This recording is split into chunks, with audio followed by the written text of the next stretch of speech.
ಜೈ ಶ್ರೀ ದುರ್ಗಾಂಬ ಹರ ಹರ ಮಹಾದೇವ್. ಇವಾಗಿನ ವಿಷಯ ಎಲ್ಲ ಕೆಲಸ ಕಾರ್ಯಗಳನ್ನು ಮಾಡ್ಕೊಳ್ತಾ ದೈವಶಕ್ತಿಯನ್ನು ಸಿದ್ಧಿ ಮಾಡ್ತಾ ಹೋಗ್ಬೋದಾ, ಅಥವಾ ಹೇಗೆ ಹೋಗೋದು ಅನ್ನೋದನ್ನು ನಾನು ನಿಮಗೆ ತಿಳಿಸ್ಕೊಡ್ತೇನೆ.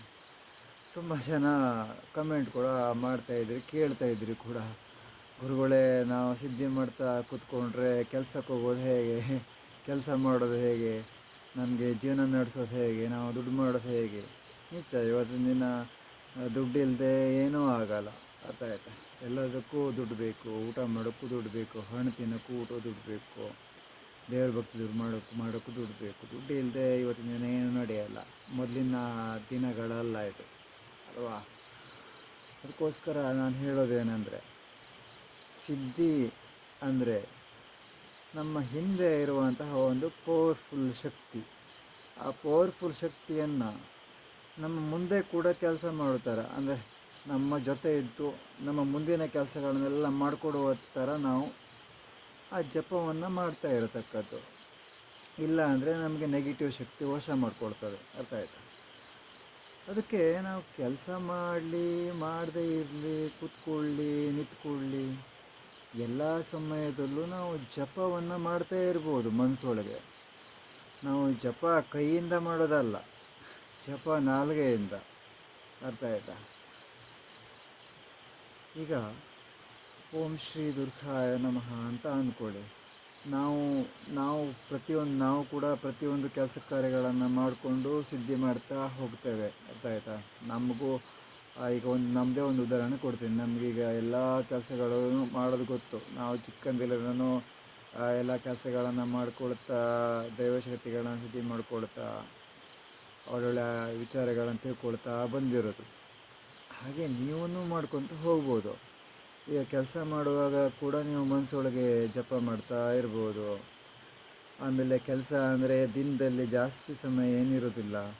ದಿನದಲ್ಲಿ ಕೆಲವರಿಗೆ ಒಂದು 8 ಅವರ್ಸ್ ಇರುತ್ತೆ, ಕೆಲವರಿಗೆ ಒಂದು 10 ಅವರ್ಸ್ ಇರುತ್ತೆ, ಕೆಲವರಿಗೆ ಒಂದು 12 ಅವರ್ಸ್ ಇರುತ್ತೆ. ಆ 12 ಅವರ್ಸ್ ಒಳಗೆ ನಿಮಗೆ ಫ್ರೀ ಸಮಯ ಎಷ್ಟು ಸಿಗುತ್ತೆ ಅಷ್ಟು ಸಮಯ ನೀವು ಜಪನ ಮಾಡ್ಬೋದು. ಮನಸ್ಸೊಳಗೆ ಕೂತ್ಕೊಂಡಲ್ಲೂ ಜಪ ಮಾಡ್ಬೋದು, ನಿಂತ್ಕೊಂಡಲ್ಲೂ ಜಪ ಮಾಡ್ಬೋದು, ಮಲ್ಕೊಂಡಲ್ಲೂ ನೀವು ಜಪನ ಮಾಡ್ಬೋದು. ಅರ್ಥ ಆಯ್ತಾ?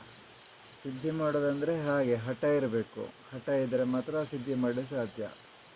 ನಮಗೆಲ್ಲ ದೈವಶಕ್ತಿ ಸಿದ್ಧಿ ಮಾಡುವಾಗ ಎಷ್ಟು ಹಠ ಇತ್ತು ಅಂದರೆ, ಭಕ್ತಿನೂ ಅಷ್ಟೇ ಇತ್ತು. ದೇವರ ಮೇಲೆ ತುಂಬ ಭಕ್ತಿ ಇತ್ತು ನನಗೆ ಸಿದ್ಧಿ ಮಾಡುವ ಸಮಯದಲ್ಲಿ. ಇವಾಗಲೂ ಹಾಗೆಯೇ.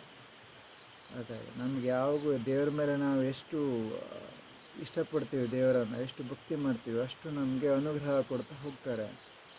ಹಾಗೆ ನೀವು ತಿಳ್ಕೊಳ್ಳೋದಿಷ್ಟೇ, ಎಲ್ಲ ಸಮಯದಲ್ಲಿ ನೀವು ದೇವ್ರ ಜಪನ ಮಾಡ್ಬೋದು. ನೀವು ಸಿದ್ಧಿ ಮಾಡಿಕೊಂಡು ಇದೇ ಕೆಲಸ ಮಾಡಬೇಕು, ಅದೇ ಕೆಲಸ ಮಾಡಬೇಕು ಅಂತ ಏನಿಲ್ಲ. ನೀವು ಸಿದ್ಧಿ ಮಾಡ್ತಾ ಹೋದರೆ ನೀವು ಅಂದ್ಕೊಂಡಿರುವಂಥ ಕೆಲಸಗಳೆಲ್ಲ ಆಗ್ತಾ ಹೋಗ್ತವೆ. ಅರ್ಥಾಯ್ತು? ನಾವು ಅಂದ್ಕೊಂಡಿರೋ ಕೆಲಸ ಆಗದೆ ನಾವು ಎಷ್ಟೋ ಒದ್ದಾಡ್ತಾ ಇದ್ದೇವೆ. ತುಂಬ ಜನ ನೀವುಗಳು ಒದ್ದಾಡ್ತಾ ಇದ್ದೀರಿ ಕೂಡ. ಅಯ್ಯೋ ದೇವರೇ, ಕೆಲಸನೇ ಆಗ್ತಾಯಿಲ್ಲ, ಎಷ್ಟು ದೇವಸ್ಥಾನಕ್ಕೆ ಹೋದರೂ ಕೆಲಸ ಆಗ್ತಾಯಿಲ್ಲ, ಏನು ಮಾಡಿದ್ರು ಕೆಲಸ ಆಗ್ತಾಯಿಲ್ಲ ಅಂತ. ಈ ಕೆಲವರಿಗಂತೂ ದೇವಸ್ಥಾನಕ್ಕೆ ಹೋದರೆ ದೇವರಿಂದ ಹೇಗೆ ಆಶೀರ್ವಾದ ತಗೊಳ್ಬೇಕು ಅನ್ನೋದೇ ಗೊತ್ತಿರಲ್ಲ. ದೇವರಿಂದ ಆಶೀರ್ವಾದ ತಗೊಳ್ಬೇಕು ಅಂದರೆ ಅದಕ್ಕೆಲ್ಲ ತುಂಬ ನಿಯಮಗಳಿವೆ, ಪದ್ಧತಿಗಳಿವೆ. ಅರ್ಥ ಆಯ್ತಾ? ಆ ಥರ ಪದ್ಧತಿನ ಪಾಲನೆ ಮಾಡಿದ್ರೆ ಆಶೀರ್ವಾದ ಕೊಟ್ಟೇ ಕೊಡ್ತಾರೆ ದೇವರು. ಕೆಲವರಂತೂ ದೇವಸ್ಥಾನಕ್ಕೆ ಹೋಗ್ತಾರೆ, ಅಲ್ಲಿ ಯಾರ ಹತ್ರನೂ ಏನೇನೋ ಮಾತಾಡಿ ಸುಮ್ಮನೆ ಬಂದುಬಿಡ್ತಾರೆ. ದೇವರಿಗೆ ಮುಖ್ಯವಾಗಿ ಭಕ್ತಿ ಮುಖ್ಯ. ದೇವರಿಗೆ ಭಕ್ತಿ ಹೇಗೆ ಮಾಡಬೇಕು? ಈಗ ದೇವರು ಒಂದು ಮೂರ್ತಿ ಇದೆ ಅಂದರೆ ನಾವು ಆ ಮೂರ್ತಿ ಅದು ಜೀವಂತ ಇದೆ ಅಂತಲೇ ಅಂದ್ಕೊಂಡು, ಜೀವಂತ ಮೂರ್ತಿನೇ ಅಂದ್ಕೊಂಡು ಆ ದೇವರಿಗೆ ಖುಷಿ ಮಾಡೋದು ಹೇಗೆ? ಆ ಮಂತ್ರಗಳನ್ನು ಹೇಳಿದ್ರೆ ದೇವ್ರು ಖುಷಿ ಆಗ್ತಾರೆ. ಒಂದು ತೆಂಗಿನಕಾಯಿ ಓಡಿಸಿದ್ರೆ ದೇವ್ರು ಖುಷಿ ಆಗ್ತಾರೆ. ಒಂದು ಆರತಿ ಬೆಳಗಿದ್ರೆ ದೇವ್ರು ಖುಷಿ ಆಗ್ತಾರೆ, ಮಂಗಳಾರತಿ ಬೆಳಗಿಸಿದರೆ. ಅರ್ಥ ಆಯ್ತಾ? ಆಮೇಲೆ ನೀವು ಆ ದೇವರ ನಾಮಸ್ಮರಣೆ ದೇವಸ್ಥಾನಕ್ಕೆ ಹೋದಾಗ ಪ್ರತಿದಿನ ಹೋಗ್ತೀರ, ಒಂದು ಅರ್ಧ ಗಂಟೆ ಕೂತ್ಕೊಂಡು ಆ ದೇವರ ನಾಮಸ್ಮರಣೆ. ಶಿವ ದೇವಸ್ಥಾನಕ್ಕೆ ಹೋಗ್ತೀರ ಅಂದರೆ ಓಂ ನಮಃ ಶಿವಾಯ, ಶ್ರೀ ದುರ್ಗಾದೇವಿ ದೇವಸ್ಥಾನಕ್ಕೆ ಹೋದರೆ ಓಂ ಶ್ರೀ ದುರ್ಗಾಯ ನಮಃ, ಶ್ರೀ ಗಣೇಶ ದೇವಸ್ಥಾನ ಹೋದರೆ ಶ್ರೀ ಗಣೇಶಾಯ ನಮಃ. ಆ ದೇವರ ಆರಾಧನೆಯನ್ನು ನೀವು ಎಷ್ಟು ಒಂದು ಅರ್ಧ ಗಂಟೆ ಹೇಳಿ ಅಥವಾ ಅರ್ಧ ಗಂಟೆ ನೀವು ಜಪ ಮಾಡಿ, ಆಗ ನಿಮಗೆ ದೇವರು ಅನುಗ್ರಹಿಸ್ತಾರೆ. ಅರ್ಥ ಆಯ್ತಾ?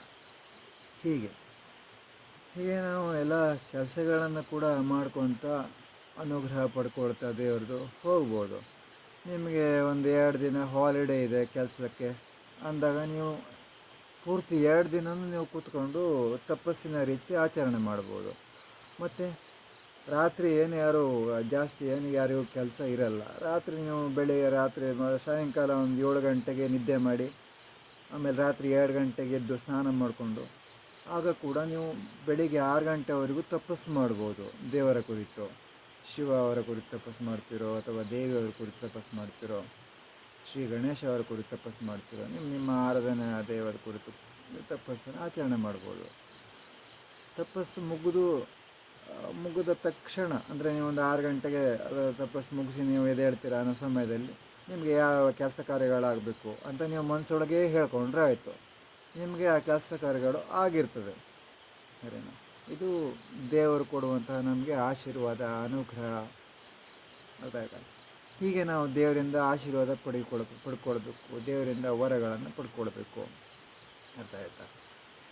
ಹೀಗೆ ನೀವು ಎಲ್ಲ ಕೆಲಸಗಳನ್ನು ಮಾಡಿಕೊಳ್ತಾ ಈ ರೀತಿಯಲ್ಲಿ ನೀವು ಸಿದ್ಧಿ ಮಾಡ್ತಾ ಹೋಗಿ, ಖಂಡಿತ ನಿಮಗೆ ಸಿದ್ಧಿ ಆಗ್ತದೆ. ಹಾಗೆ ನೀವು ಅಂದ್ಕೊಂಡಿರುವಂಥ ಕೆಲಸ ಆಗ್ತದೆ ಅಂತ ಹೇಳ್ತಾ ನಾನು ವಿಡಿಯೋನ ಮುಗಿಸ್ತೇನೆ.